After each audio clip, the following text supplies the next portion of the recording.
What is up, podcast land? Welcome to another episode of the Two Dates in the Dash podcast. I'm your host, Matt Cubbler. And before I introduce the man that doesn't need any introductions, Stanley Cup champion head coach of the St. Louis Blues, Craig Berube. I want to first tell everybody where they can hear the podcast. You can hear it everywhere. Pandora, iHeart, iTunes, Stitcher, Spotify, wherever you listen to podcasts, that's where you can find Two Dates in the Dash.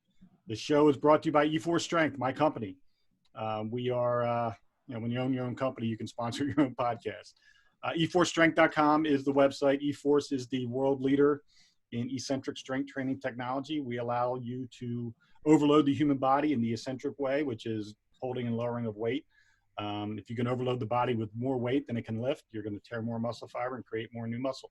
So that's kind of what our wheelhouse is. So E4strength.com if you're interested in learning more about eccentric strength training. Craig Berube. Just to give you a little background on how we met, back in the 90s, I'm still a cop, but I was a cop then, and I had started my own bodyguarding business called Blue Line Protection Agency. And I'd done some work with the Flyers, and one of the people I did security for at a signing event at BJ Marchese's car dealership, he did a signing, was Craig. And we hit it off, great guy, brought his own beer for afterwards, which was really nice. He sat and had a couple beers, and he was the first person to ever give me the permission to use a quote and his likeness in marketing material. So I've always been a Chief fan, and I'm very thankful that he helped to sort of launch my bodyguarding business, and for that I'm forever grateful. So without further ado, Craig Berube, what's up, my man? How you doing? Good to see you, man. Things are great, man. I'm a blessed man. And I'm never bored, just like you. I'm sure there's never a downtime in your world. Congratulations on winning the cup, dude. That is fucking awesome. I love it. Yeah, it was unbelievable. I mean, I still thinking about that few final, moments in the game, Game 7 there, and it's just when it winds down, what a relief, when you win. It's such a grind, and it was just a great feeling. Like it was a better, almost more enjoyable feeling later on that night. But when that game ends and you win, I'll tell you what, to see your players jump over the boards and so excited and happy. I'm getting chills. Oh, it's unbelievable. Yeah, it was a great night. I think the cool thing about your story, and for people that aren't from Philadelphia, Craig was like the ultimate enforcer back in the Broad Street Bully days, and how that continued on into the 80s and 90s. He was I've had plenty of hockey players that I've been friends with, but he is the guy that everybody unanimously, outside of Dave the Hammer Schultz, he's like, it's Dave the Hammer Schultz and Craig Berube were the two guys that everybody said, do not piss off or fuck with one of the top players, if Lindros or Bobby Clark or whoever, you knew the Chief was coming on the ice and you were about to get your ass kicked. And he was that guy for the Flyers for a long time. And then he became a coach, and then he was the head coach of the minor leagues, and then he became the head coach of the Flyers, and they stupidly let him go. And then the story of how you became the head coach with the Blues, and then, a team that was struggling, quite frankly, right? Well, yeah. I mean, when I was let go from the Flyers, Paul Holmgren reached out to Doug Armstrong at the time, and Doug was actually the GM, the head GM of the World Cup team. They were having that World Cup tournament. So he asked if there's anything that I could do scouting-wise for Doug, and Doug called me up right away, and I started scouting for that World Cup team. So I had my teams in the East Coast that I would look at, players and things like that. And then, he asked me to come watch his team in St. Louis. So I used to come down for, I'd schedule out like a week and watch a few games with the Blues. Then I'd go watch their minor league team and give him reports on all of his team and his organization. And he just came up to me one day and says, listen, I don't know what you got planned for next year, but I'd like you to coach for me. So, I didn't get a head coaching job in the NHL. I interviewed in a few spots and nothing worked out. So I went and coached his minor league team. And then, I was up here in the NHL with the head team, and then became the head coach here. Unfortunately, because we weren't doing very well and Mike Yeo was let go. It sucks that somebody has to be let go. And he's a friend of mine and was, a real good coach too, but that's the way it goes sometimes. And I fell into that situation. Well, I know you're too busy to listen to the 2 Dates in a Dash podcast. So I'll give you a little bit of a format of what I do. I have no plan. I have no agenda. And I just sort of figure it fuck out as I go. But I ask one question. And the question I ask everybody is, and I just use their name. Obviously, I'm not asking you who Matt Cubbler is, but who is Craig Berube? Well, at this point in my life, and for sometimes I'm a driven hockey guy. I'll tell you, all I care about it's not all I care about is hockey, but it's a number one priority in my life for sure. And I have young kids who are back in Philly, and I'm here working. Girlfriend back in Philly, and I'm here working. And they all understand that. I just love this game and love coaching, and it's my life. It really is. Fortunately, my kids and my girlfriend come and visit me, or I can get home and see them at times, which is important for sure. Family's really important, and it's really important to me.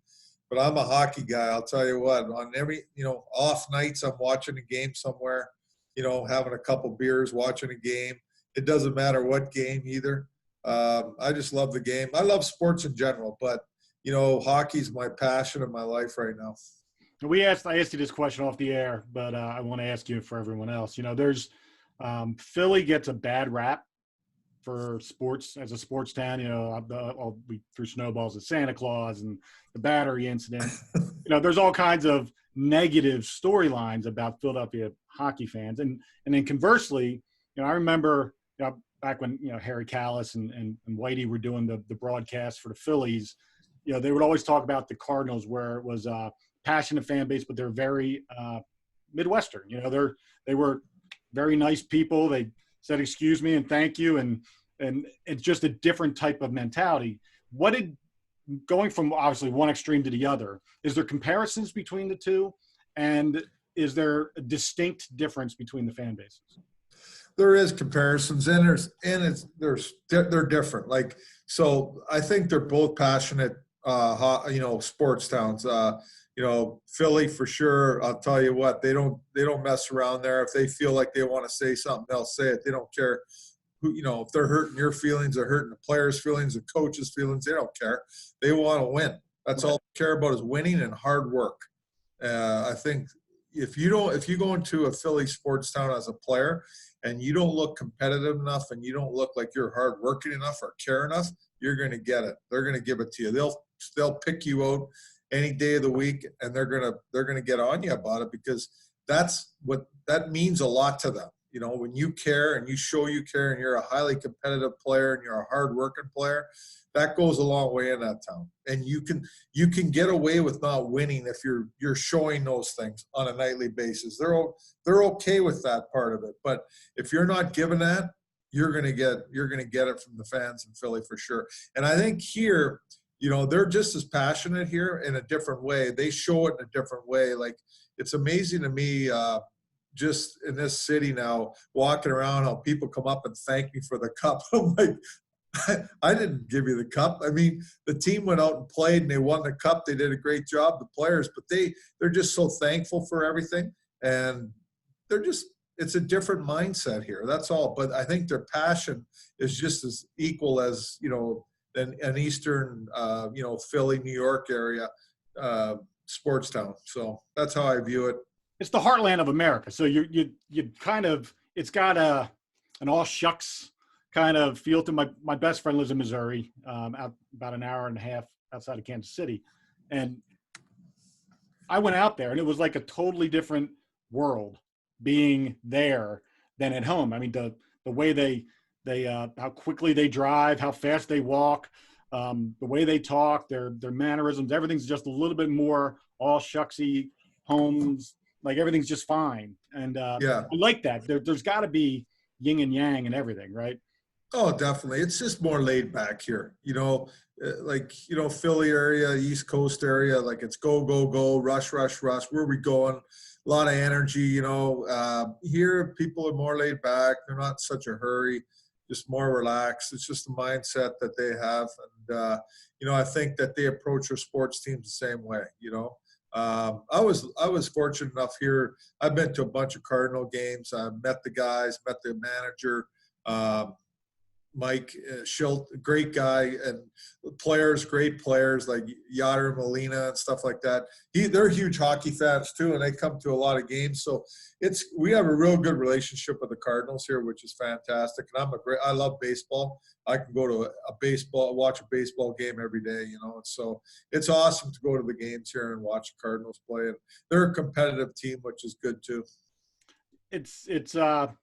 I think the one thing that stands out about hockey, and I was never, as a kid, I didn't play a lot of hockey. I followed the Flyers kind of, but I was a Phillies, Sixers, Eagles guy, and the Flyers were just sort of another thing, but it wasn't my focus. And it wasn't until I got like into my late teens, early 20s that I started to really appreciate hockey. And then when I started doing the bodyguarding work, and I had a lot of hockey clients, you, Primo, LeClaire, Recchi, Lindros, a bunch of guys that I did work for.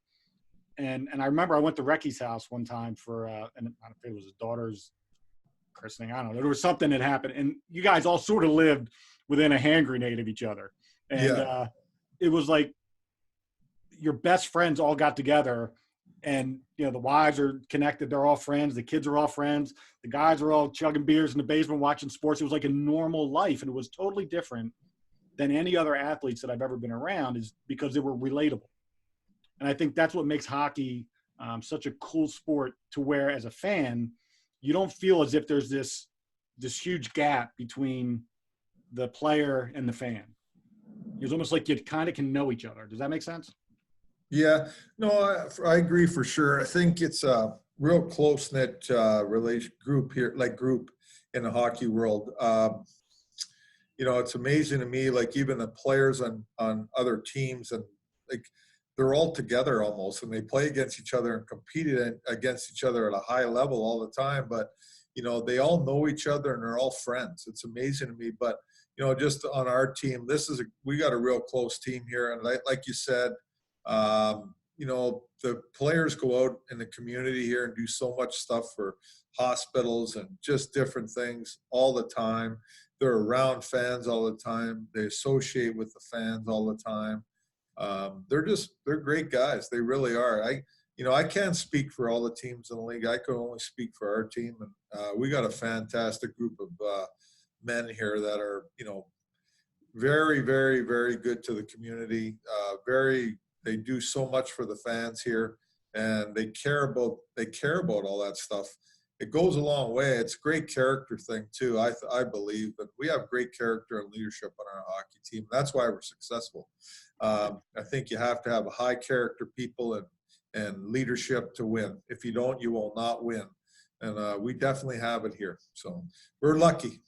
And I think one of the cool things about hockey is and I don't know if it's the same everywhere, but it seems to be, just from the outsider's perspective, it seems to be that there's a lot of people taking care of each other throughout their existence. And like once you're a hockey player and you play in the NHL, you're kind of especially if you played anywhere long or in one city, you're sort of connected now into the framework of that organization. And you were saying how Holmgren made a phone call to see if there's anything they could do to help you out. I don't know if that happens in other sports, where guys, even though you're going to go to a competing team or even coach against you or play against you, that there's this sort of camaraderie and brotherhood that you take care of each other once you've been into the NHL community. Well, yeah, and I agree with you. Like, you know, I could tell you right now, like there's coaches that are let go here, in this league, like in every other league, managers and things like that. And there's already people that you can reach out to in other organizations and things, and they will try to find you something. You know, like me, I've been fortunate to be involved in that Flyers organization for a long time as a player and a coach. I'll always be involved in it because of the Bobby Clarkson and Paul Holmgrens that I became close with and friends with. You know, they'll always go out of their way to look after you. And they'll always try to help you out in some way. And that, you know, that's the kind of organization the Flyers organization was. I'm going to tell you right now, when I was starting as a coach and even as a player, I don't know how many different coaches, managers, and people came up to me and said, "We want to build our organization like the Flyers." And they were a model, I'll tell you. Like Bobby Clark, he's started it all. His character and leadership and how he ran things, and other teams watched it and saw it, and they wanted to run their teams that way. Ed Snyder, the late Ed Snyder, and he was the leader of it all. Mr. Snyder was a great owner, and he let his people do their work, and he was so passionate about the Flyers, and that's how it went. And that's why it's such an awesome organization. We have the same thing with the Blues here, I think, with our owner, Tom Stillman, does a great job of leadership from the top. And then Doug Armstrong and the management group, they do a great job of putting a great group of players together. And they let you do your job.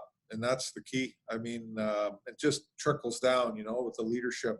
But it all starts at the top for sure. And like I said, I'll go back, a long ways with the Flyers. They were a model for everybody in the league. I think, you talked about a lot of stuff with leadership, and I am a huge proponent of a specific style of leadership. And I think having a daughter that's in college and is an All-American swimmer, and having her coaching, she's graduating college this year. And I had a conversation with her coach, and what I wanted her coach to know is that as a father, I wanted her to know that I appreciated the fact that she took the time to get to know my daughter on an individual level, and that the way that she communicated with my daughter allowed my daughter to believe in her. And when you believe in something, it's a very powerful component to leadership. It's not just follow me and do what I say. It's if I got to believe in you as the leader of my team or the organization, that what you're doing is in my best interest, and that collectively it'll allow us to be successful. And I think that's, of all the things that I've ever admired about you, is that you're real.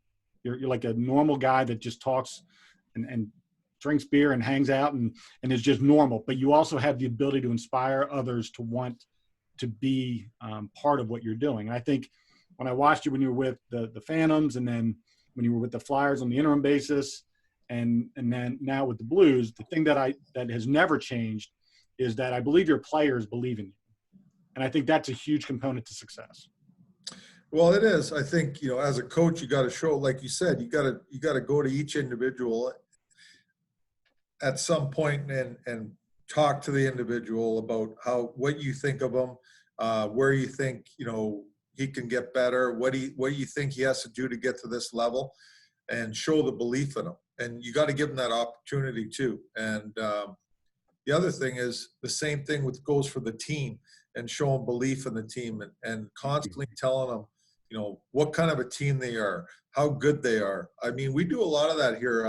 Not just me, but all the coaches. I believe that we go around, we really communicate with our players well here, and show belief in them, and try to get them to be better and better all the time. And like you said, when you do show belief in a player, and with, not just telling them, you gotta inspire them, like you say, and show them. They play better. Anybody does. I mean, if you're a confident guy, like if you're showing confidence in somebody, they're going to play better. And that's, I think, one of the things that we try to do around here on a daily basis. Even when things aren't going well, we fix it. We always constructive criticism with our players to try to get them better. But it's always just showing that belief in them and a belief in the team. So when you took over last year as the head coach, obviously you've got to stop the bleeding, right? Like there's a triage component to when you get thrust into a bad situation, you got to sort of put a hierarchy on what's the most important thing to do now. Did you have confidence in the fact that you could stop the bleeding and turn the ship around? Or was it I'm just going to see how it goes and whatever happens, happens? No, I have confidence, and I grind it out, boy, right away. I'm like on top of it for, probably it took over in November, and we started to see real results and play probably in December sometime, where I was really pleased with how the team was coming together. But the whole thing for me right away with this group and the team here, and I found this even a year before, that I didn't feel the team was put first on a nightly basis or a daily basis here. And if you don't put the team first, you won't win. You will not win. It's hard to. I'm not saying it can't happen, but we wanted to instill that in our players. Once I got that, going, the team has to come first every day. We started to play some real good hockey here. There's some real good players here and talent, but that room had to be straightened out, I think. And that was my first priority. And, we got that straightened out. We started to play some real good hockey. We still weren't seeing enough results win-wise, but Jordan Bennington came in, and that really gave the team confidence when they saw that. Right. And we just took off, and really that confidence is still there today. So let's go through the Stanley Cup Finals. So yeah, it's obviously the greatest. They say the greatest game in sports is a Game 7 in the Stanley Cup Finals. When the Stanley Cup Finals started, when you're in, Game 1 of Game 7, that this was going to be a dogfight.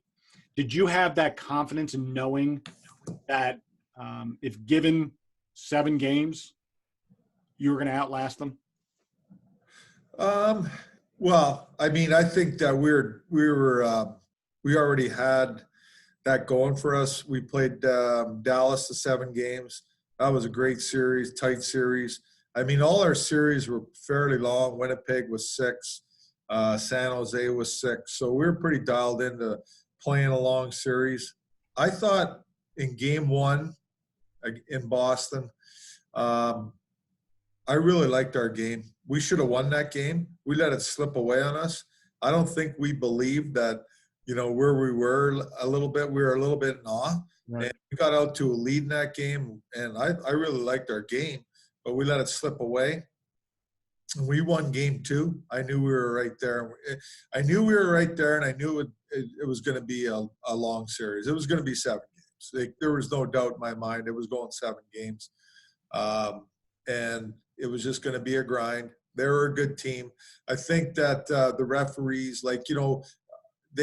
there was a lot of penalties called early on in the series against us, and we had to straighten that out a little bit because we were, they had a great power play and they really lived off their power play.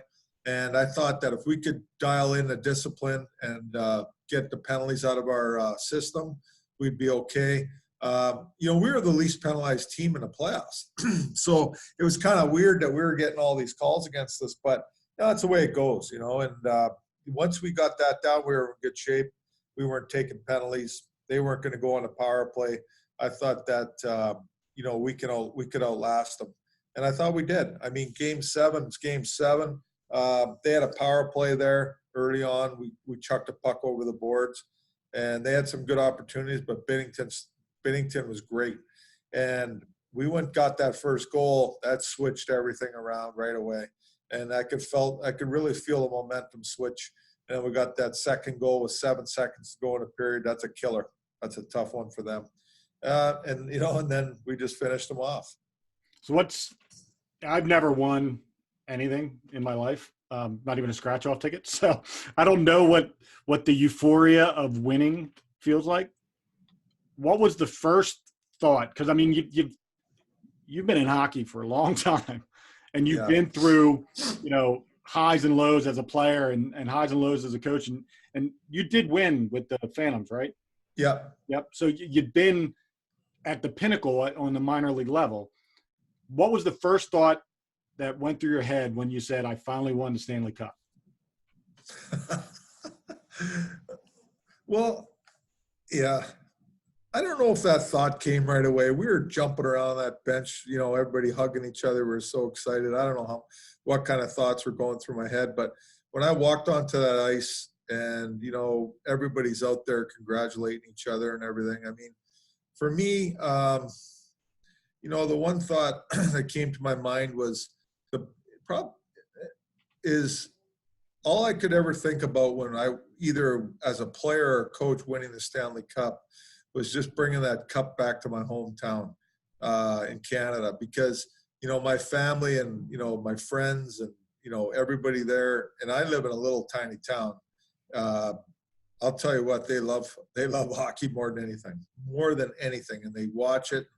They've been my biggest fans, and all I could think about was just bringing that cup there, and letting them celebrate with me with it, and that was one of the best things I did all summer, was be able to do that. It was unreal. I was the first one to get the cup. It was July 2nd, I believe. And I brought it to my hometown there. That was an unreal feeling to be able to enjoy that cup with everybody there. I'll tell you what. And the other feeling I had was just enjoyment, and for our players.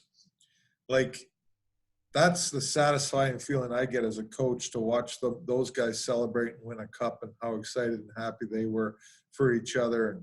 And like I said, when you play for each other and you put that team first, and you really believe in that, and you win, I don't know, man, that was a great feeling for those boys. And I was really happy for my players, I'll tell you that. Really happy for them guys, because they busted their nuts for 2 months. That's a grind. Oh, I bet. 2-month grind to win the cup. Like, I mean, a grind. I can't explain it, how hard it is. And I've had coaches in the NHL call me up after that we won and said, I'll tell you what, you guys, to see you win the cup, how hard you have to play and what you got to go through. It's a tough thing to do. I'll tell you what. I think I speak to a lot of teams, and high school teams and college teams. And when you love your teammates, like not in like a huggy weird love, but just in like I got you kind of feeling. Like when someone says I got you, that means something, right? It's like I got your back. And I was in the military, and when you go to war with somebody, it's my best friends today are still my buddies from the Army, and that's forever, because we did something together that very few people get to share. And that commitment to each other and willingness to lay down on the sword for somebody is a real thing. And that's in sports, that's in life. And I think when you win a championship, I don't know if there's very many teams that have won championships, especially in hockey, that didn't have that like underlying love for one another. Well, you definitely have to care about each other, I'll tell you. So this is Joel Edmondson, who was on our Stanley Cup team last year. We obviously made a trade this year, traded him to Carolina for Justin Falk. So we weren't at the rink when this all happened. The next day I come to the rink, and on our board, Joel Edmondson was there, and he wrote, "Stanley Cup champs forever, boys. Thanks for everything." I mean, that just tells you this guy just was on our team, won a cup, and he got traded the next year, right away early on in the season. But all in his heart, though, he was part of this team, this organization that won a cup, and he'll never forget it. And none of these guys will. None of us will. This will always be a year you'll never forget in this game. So it's special when you win, for sure. And just like, you guys in the military, man, that's special shit. You got to have each other's backs. Yours obviously is way different than sports. It's way more serious and life-threatening and whatever. I mean, so you guys got the biggest balls of anybody. But these guys, they lay it on the line for each other, man. And they won, and it'll go down. That'll always stick with them forever. That's awesome, man. I know your time is very valuable. I want to ask one more question before we wrap this thing up and you get back to work. When you were with the Flyers and you were you had some goals, you had some offensive capability, right? I had Riley Cote on, and we were talking to him about his offensive prowess, and I've had Brian Propp on. What is your favorite memory of being a Philadelphia Flyer? Whether it's a fight that you had, like a memorable fight, like I had Dave Schultz. He says, "I never got into a fight where I wasn't on hockey skates." So he's like, I can't say that. Right. But what was your most memorable Flyers moment as a player or as a coach? Well, I guess a couple. Like it's hard to pick one, but my first fight with Bob Probert in the Spectrum was probably that'll go down as a, you know, defining moment for me as a player, and my job to fight Bob Probert and do really well in the Spectrum that night was that was a big thing for me as a player, as an individual. You know, I think I had to go in there and prove myself, and I think I did that night against one of the heaviest hitters in the history of hockey. Well, I've had 8 fights with him in my career. That's the most I've had with any player. So it's unfortunate the great Bobby is not around anymore, but great man, tough guy. But I think that's like, you know, that made me what I am. You know, I think you always gotta find something right in your first, you know, year in the league. And I was maybe my 4th game in the NHL or something. I can't remember. But the other one was my first playoff goal.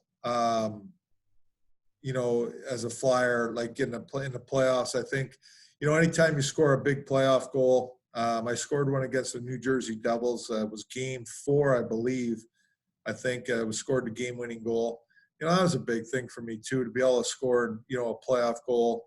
You know, that's always a huge thing. We had a real good team that year. We didn't win it all, but those probably are the 2 biggest moments as a Flyer. I mean, but just, you know, I mean, for me, just be able to be part of that organization for that long, it's pretty special. I still live in that area. My home's there, probably always will be. You know, I love Philly. You know, I love the town. I love the people. You know, so obviously I'm here in St. Louis, and it's an awesome place here for me. But you know, Philly's where I started, and you know, they've been great to me there. Well, we are happy that you still call Philadelphia home. We're happy that you were one of our homegrown guys to go out and win the Stanley Cup. I'm very proud to be your friend and to know you. And I'm always supporting you, even though we don't speak a whole lot. I'm always there cheering you on. And I truly do appreciate you coming on the 2 Dates in the Dash podcast. Well, thank you for having me on, and we'll do it again, all right? All right. Well, hang tight up. We're going to close. I'm going to close up the show. Yep. And I just wanted to make sure I said thank you on the show to you. So everybody, thank you for tuning into this episode of the 2 Dates in the Dash podcast. I'm your host, Matt Cubbler. Thank you again to the Stanley Cup champion head coach of the St. Louis Blues, the best Flyers fighter in the history of Flyers fighters, Craig Berube. If anybody needs to find out more about me personally, they can go to mattcubbler.com. You can find everything about the book, my speaking stuff, my leadership mentorship stuff. I truly appreciate it. And if you go on to wherever you listen to podcasts, if you can subscribe, rate, and review, that will do a lot of help for me as well. So thank you. God bless, and go out to be kind to one another.